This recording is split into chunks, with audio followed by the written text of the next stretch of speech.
भगवान का नाम सुखों की खान है, अच्छे भागों वाला, अच्छे नसीबों वाला। इंसान सत्संग में चल के आता है। कैसे होते हैं उसके अच्छे नसीब, अच्छे भाग्य? हमारे जितने भी धार्मिक पवित्र ग्रंथ हैं सब में ये लिखा है, जिन पे कृपा राम की वो सत्संग में आए। कि जिन पे भगवान अल्लाह वाहिगुरु राम की कृपा होती है वही इस कलयुग में सत्संग में आता है। हथाई करना, गपशप मारना, कोई वहां निमंत्रण पत्र नहीं देता, न्यूंदा नहीं देता, फिर भी लोग भाग भाग के बैठते हैं सिर जोड़ जोड़ के। मेले मुजरे पे जाना कोई न्यूंदा नहीं आता, फिर भी लोग भागे जाते हैं। सर्कस सिनेमा में जाना पैसा भी देते हैं और फिर भी भागे जाते हैं। राम नाम से लोग कन्नी कतराते हैं। राम नाम सुनना हो, लोग आके हाथ भी जोड़ते हैं, चलो भाई सत्संग सुनो, चलो भाई राम का नाम सुनो, तो भी कहते हैं भाई देखूंगा।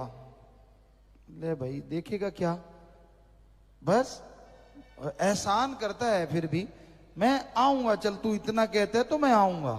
अरे आएगा तो खुद का भाग बनाएगा, उस पे क्या एहसान है? उसका तू शुक्र मना जो तुझे बता रहा है, तुझे प्रार्थना कर रहा है। और वो प्रार्थना क्यों करता है? क्योंकि उसको भी भगवान खुशी देगा जो भगवान से भगवान की औलाद को मिलाएगा।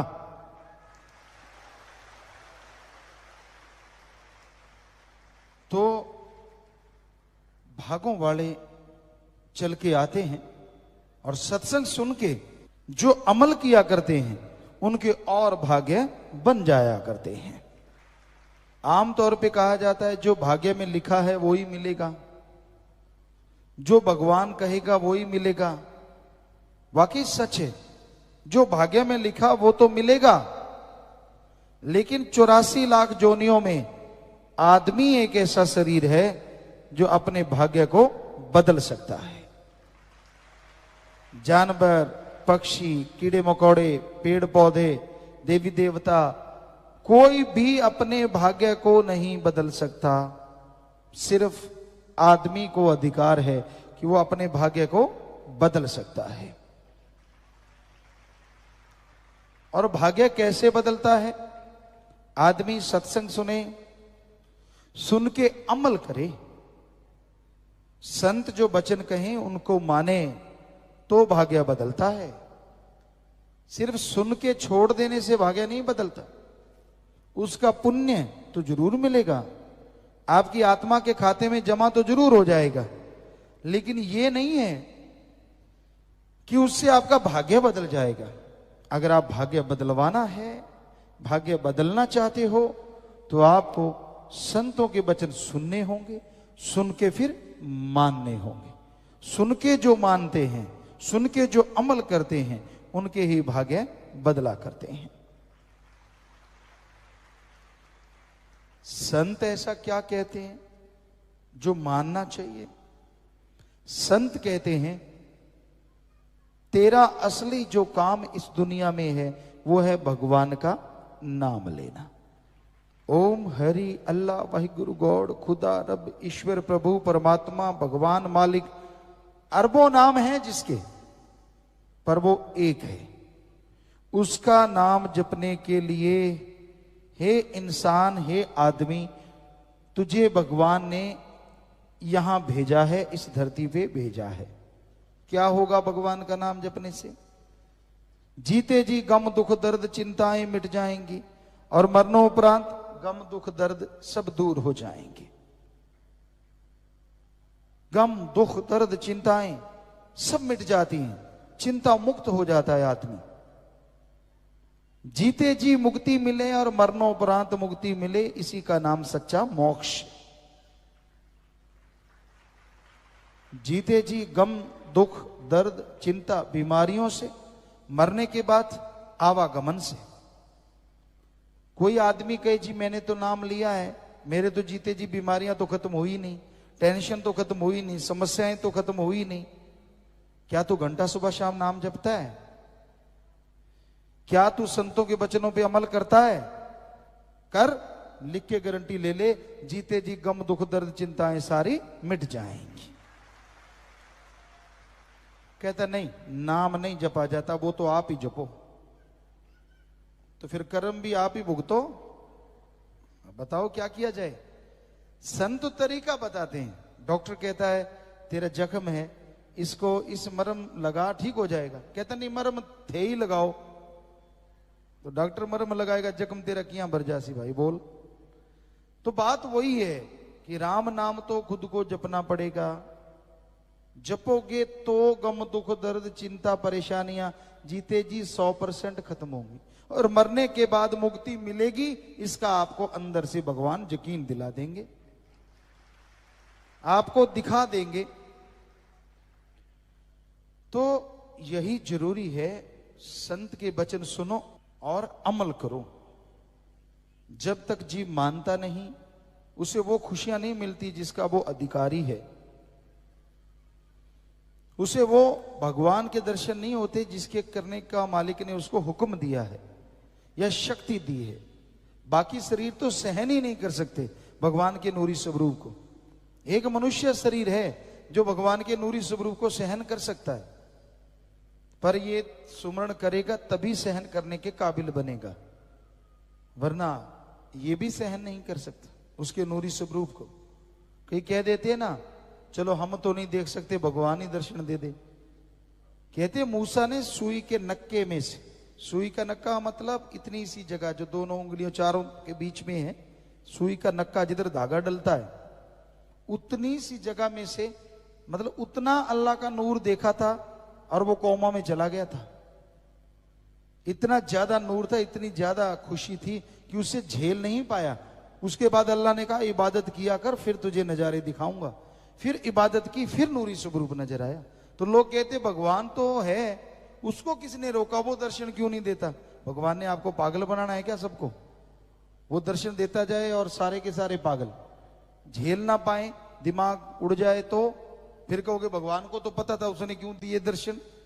छोड़ना तो है नहीं उसको, अपने पे तो बात लेनी नहीं। पहले की देता क्यों नहीं, फिर दिए क्यों? तो इसलिए उसको सारा पता है, आप क्या क्या बोलोगे, देता ही नहीं वो, जब तक आपका शरीर उसके काबिल नहीं बनता। और काबिल बनाने के लिए लोग आते हैं सत्संग में, काबिल बनाने के लगाते हैं संत सत्संग। सत्संग सुनो, नाम ले लो भाई, नाम लेके उसका जाप करो भाई। जाप करोगे शरीर उसके लायक बनेगा, फिर वो भगवान आपको हर जगह नजर आएगा, कण कण में नजर आएगा, और आपकी खुशियों का लेवल बढ़ता ही चला जाएगा, बढ़ता ही चला जाएगा। तो सुमरन तो करना पड़ेगा। सुमरन नहीं करोगे, मन का नहीं भरोसा। मन कोई छोटी मोटी बात थोड़ी ना है, ये दो धारी तलवार है, दो धारी। इसके इधर भी तलवार के धार है और इधर भी धार है।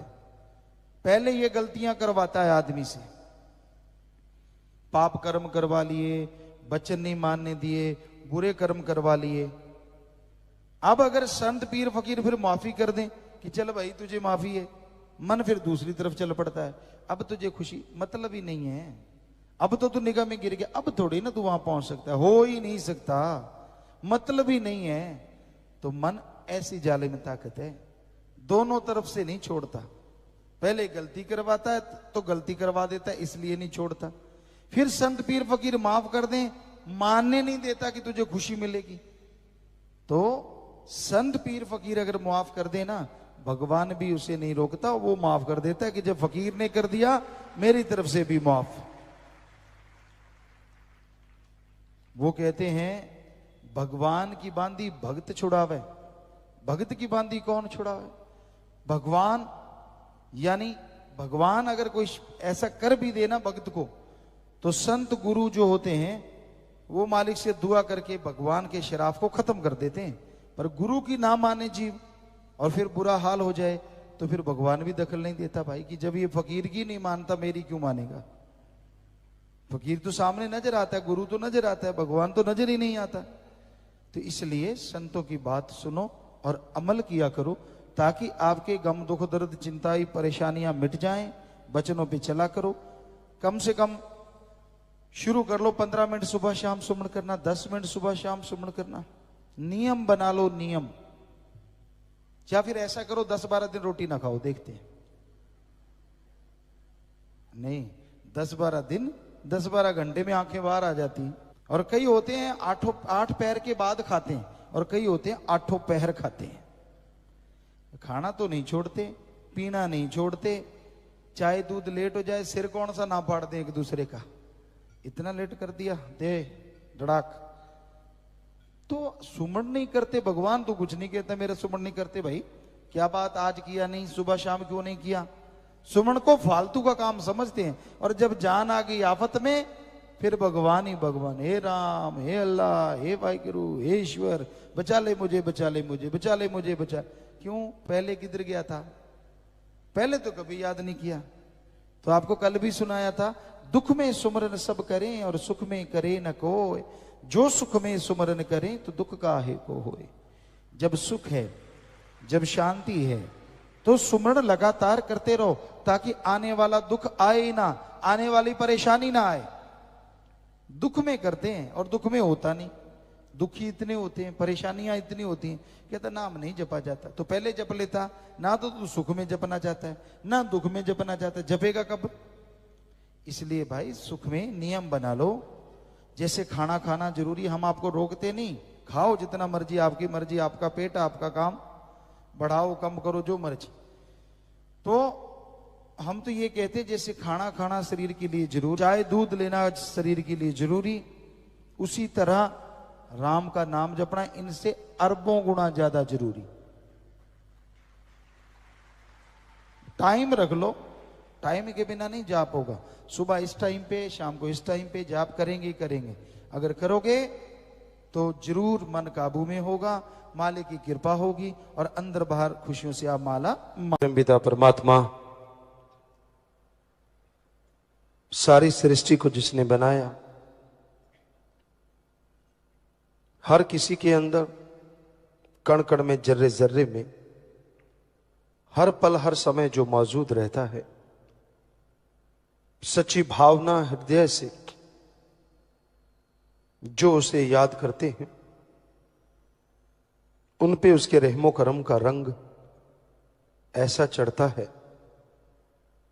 कि दुनिया के गम दुख दर्द चिंताएं उसके नजदीक भी नहीं आती। अगर आप टेंशन में हैं, अगर आप गमगीन हैं, अगर आप चिंताग्रस्त हैं,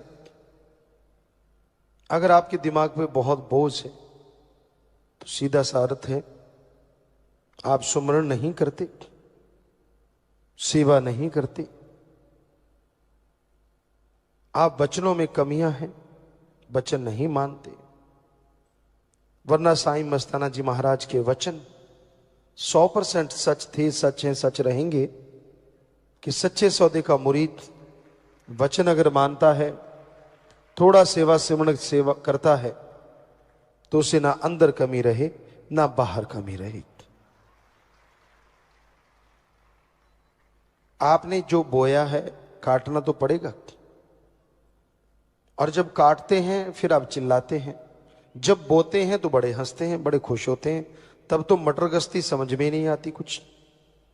तब तो यूं होता है कि मेरे जैसा कोई दुनिया में है ही नहीं, मेरे को कौन देख रहा है, मैं जो करूं सो करूं, मेरी मर्जी। मन इतना हावी होता है, और जब लेने के देने पड़ते हैं फिर मन तो चला जाता है, भुगतना आत्मा को पड़ता है।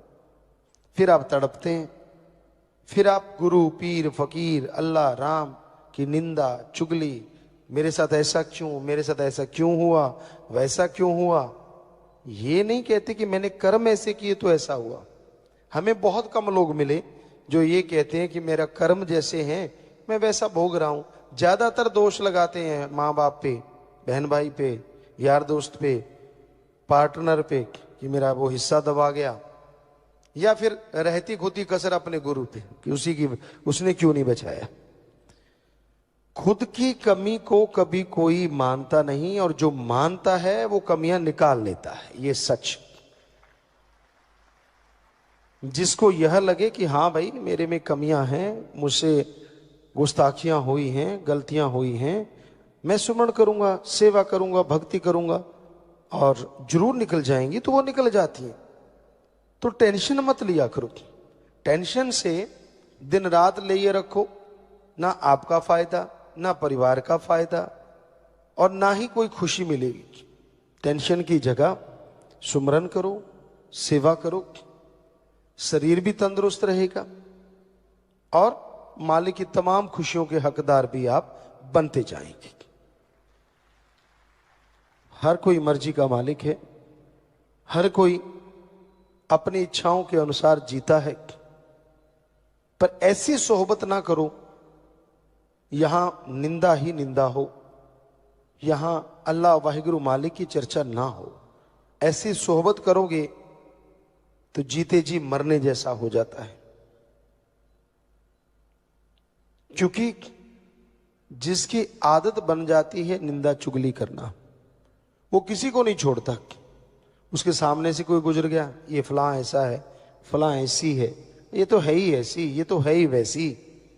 अब आप उसका संग करते रहते हो, उसके साथ बैठते रहते हो, तो मजा आपको भी आने लगा, आप भी उसी का रूप बन जाते हो। आप देख लो लोगों को, पंजाबी में एक कहावत है, लंडे नू खुंडा सोको तो मिलता है। ये एवं नहीं है, सच है। जैसे विचार होते हैं वैसा अगर कोई मिलेगा तो यारी दोस्ती, अगर वैसा नहीं मिला तो तू कौन और मैं कौन। तो जो निंदा चुगली करते हैं, जिनका काम सारा दिन किच किच किच किच किच किच किच किच, एक ही काम होता है उनका, काम ना राम नाम जपना, ना सेवा करना, ना किसी को मालिक से जोड़ना। सारा दिन मर गए हाय तौबा, मर गए हाय तौबा। जिसको मर्जी देख लो जो टेंशन में पड़ा है, चाहे वो शादीशुदा है, चाहे कुआरा है, भक्ति करने वाला हो या दिखावा करने वाला हो, या सब कुछ त्यागी तपस्वी हो, जो सुमरण नहीं करते, सेवा नहीं करते, निंदा चुगली में मस्त रहते हैं, उनके साथ ऐसा होता ही होता है कि वो टेंशन में रहते हैं, परेशानियों में जीते, बिना वजह की टेंशन। अब देखिए घर गृहस्थ है, उसमें बाल बच्चे, परिवार, टेंशन तो आदमी को हो ही जाती है, गृहस्थी आदमी को। लेकिन इतनी भी टेंशन क्या कि सारा दिन मर गए जी गए, मर गए जी गए। मालिक पे छोड़ो, कोई राज होगा। अगर आपकी फरियाद नहीं सुनी जा रही तो कोई ना कोई राज होगा, आप नहीं समझ पा रहे। और अगर आपको यही समझ नहीं आ रही तो फिर आप रूहानियत को नहीं समझ पा रहे। अगर आपका दृढ़ यकीन है, आप सुमरण करते हैं, वचनों के पक्के हैं, हो नहीं सकता कि वो सुने ना, हो ही नहीं सकता। और आपको लगता कि यार फिर भी सुन नहीं पा रहा, तो कोई ना कोई वजह होगी उस देरी की, कोई कारण होगा। तो इसलिए किसी भी तरह की टेंशन मत कीजिए। परिवार के लिए हाय तौबा, मर गए लुट गए, ये भी चलता रहता है। ठीक है, परिवार के लिए आपका कर्तव्य बनता है, आपका फर्ज बनता है, कर्तव्य का निर्वाह करो, फर्ज अता करो, मेहनत करो, कड़ा परिश्रम करो, तो जरूर कर्तव्य का निर्वाह कर पाओगे। सुमन करने से शरीर तंदुरुस्त, परिवार तंदुरुस्त, टेंशन से तो कुछ होने वाला नहीं। 100% गारंटी देते हम, किसी दूसरे की वजह से कोई दुखी हो ही नहीं सकता। अपने कर्मों की वजह से आदमी दुखी होता है। दद्दा दोष ना काहू दीजे, दोष कर्मा अपने यहाँ, जो मैं किया सो मैं पाया, दोष ना दीजिए अवर्जना। किसी रोते को हंसाया, किसी अल्लाह वाहिगुरु मालिक से दूर जाने वाले को उससे जोड़ा है, कि बातें कर करके तोड़ने की कोशिश की है? क्या प्यार मोहब्बत अल्लाह वाहिगुरु का जो मुर्दों में जान डाल देता है उसको महसूस किया है? अगर नहीं तो आप भक्ति का दिखावा करते हैं, सिर्फ दिखावा, आप भक्ति करते नहीं हैं। तो अगर आप भक्ति करना चाहते हो, यह जरूरी नहीं है आप किस धर्म की पोशाक पहनते हो, यह जरूरी नहीं है आप किस धर्म से ताल्लुक रखते हो, यह जरूरी नहीं है कि आप राजा महाराजा हो, यह जरूरी नहीं है कि आप भिखारी हो। जरूरी यह है क्या आपके दिलो दिमाग में उस अल्लाह वाहिगुरु के लिए प्यार मोहब्बत है या नहीं है।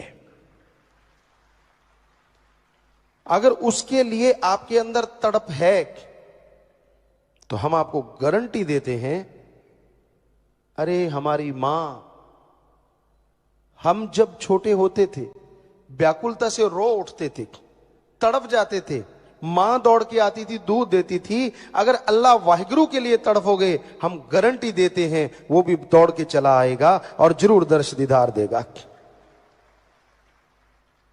पर लोगों ने तो एक शॉर्टकट निकाल रखा है, लाख की ठगी मारो, 1000 भगवान को चढ़ा दो।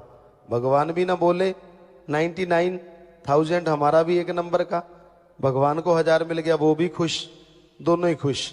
तो ये शॉर्टकट गलत कट है, ये सही नहीं है। क्योंकि अल्लाह वाहिगुरु राम गॉड कभी पैसा लेता ही नहीं, यही तो गड़बड़ हुई पड़ी है। हम सच्ची बात कह देते हैं, लोगों को चिंगारी लगती। सच तो यही है, पवित्र गुरुबाणी, चारों वेद, महाभारता, पवित्र कुरान शरीफ, पवित्र बाइबल और भी जितने पवित्र ग्रंथ हैं हमने पढ़े एक विज्ञान की दृष्टि से। हमें कहीं नहीं मिला अल्लाह वाहिगुरु गॉड खुदा राम को पैसा दो, कहीं नहीं मिला। वहां तो ये लिखा हुआ है मालिक से मांगो। हमारे हिंदू धर्म में लिखा है, वेदों में लिखा है, क्या लिखा है पवित्र वेदों में?